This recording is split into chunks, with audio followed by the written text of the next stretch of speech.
কোনো কারণ নেই। আমাদের এই বর্ডার সম্পূর্ণ সিকিউর, এখানে কোনো ধরনের কোনো সমস্যা নেই, তারা ভালোভাবে ধান কাটতে পারবে।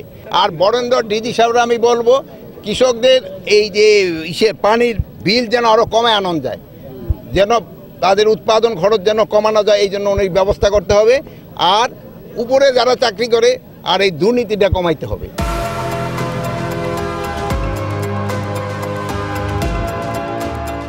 একটা কৃষি জমির উপরে আবার নতুনভাবে আমরা আবার একটা আইনের জন্য আমরা আবারও বুঝছি, আমরা ভূমি ব্যবহার নীতিমালা কৃষি জমি সুরক্ষা আইন একটা নতুনভাবে আমরা আবার করার চিন্তা ভাবনা আছে। এটা কিছুদিনের ভিতরে আল্লাহ দিলে হয়ে যাবে।